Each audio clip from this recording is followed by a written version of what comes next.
Clara's hands trembled as she stood outside the chic downtown cafe, adjusting the strap of her worn handbag. She had spent the last 30 minutes pacing the sidewalk, mentally rehearsing apologies she might need to deliver. She had never been on a blind date before, and certainly never with a CEO.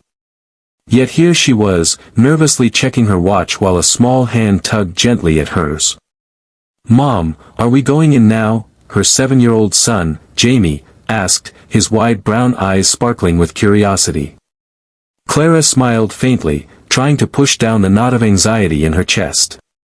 I'm so sorry, honey," she whispered, kneeling to his level.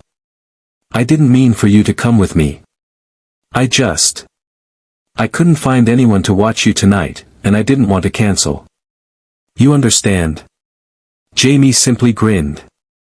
"It's okay, Mom. I'll behave. I promise." Clara took a deep breath and pushed open the cafe door. The warm glow of the interior and the scent of freshly brewed coffee did little to calm her nerves. She scanned the room and spotted him immediately, Daniel Harper, the CEO of one of the country's fastest-growing tech companies, sitting at a corner table. He looked up and smiled, and to Clara's surprise, the smile was kind. "Clara?" he asked, standing to greet her. "Yes, hi," she stammered, glancing at Jamie, who was now perched shyly behind her. I hope it's okay. I brought my son." Daniel's smile didn't falter. In fact, it seemed to widen. "I'm glad you did. Family is important," he said softly, gesturing to the seat across from him. "Please, have a seat. And don't worry about Jamie, he's welcome here." Clara blinked, stunned. She had expected judgment, awkward glances, maybe even a request for Jamie to leave. But Daniel's calm acceptance made her chest ache with relief. As the evening unfolded, Clara found herself relaxing in a way she hadn't in years. Daniel was charming but humble, asking thoughtful questions not just about her work, but about her life, her struggles, and most surprisingly, her son. Jamie, initially timid, soon warmed to him, pointing out the tablet on the table and explaining how he loved to play math games after school. Daniel laughed, a deep, genuine laugh, and even offered tips on balancing fun and learning, as if he had years of experience not just in business, but in nurturing young minds.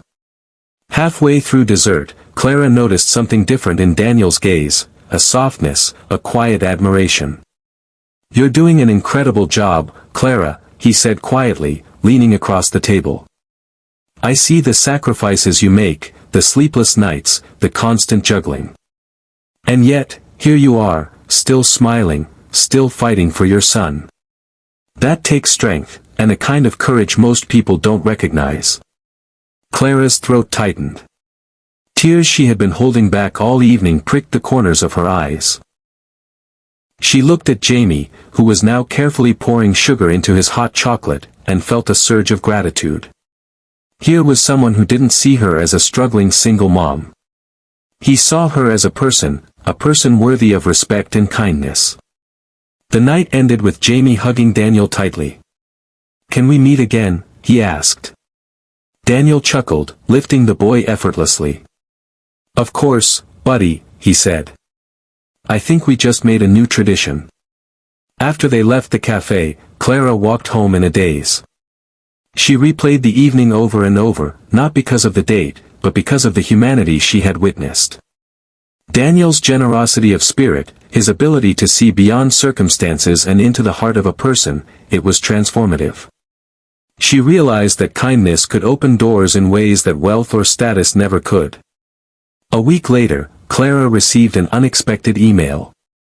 It wasn't just a thank you note from Daniel, it was an offer. He wanted to sponsor a small scholarship program for single mothers trying to return to school, and he wanted Clara to help run it. She stared at the screen, speechless, her heart swelling with disbelief and joy. That night, as she tucked Jamie into bed, she whispered, "See, honey. Sometimes, the world surprises you with good people. And sometimes, just showing up is enough to change everything." Jamie yawned, hugging his favorite blanket. I'm glad you went, Mom. Clara kissed his forehead, her eyes shimmering. For the first time in years, she felt seen, appreciated, and hopeful. Life had thrown her curveballs, but in that moment, she realized that courage, kindness, and a little bit of trust could transform even the most ordinary evening into something extraordinary. And as she drifted to sleep that night, Clara knew one thing for certain: the world wasn't just about surviving, it was about showing up, being human, and embracing the unexpected gifts that came when least expected.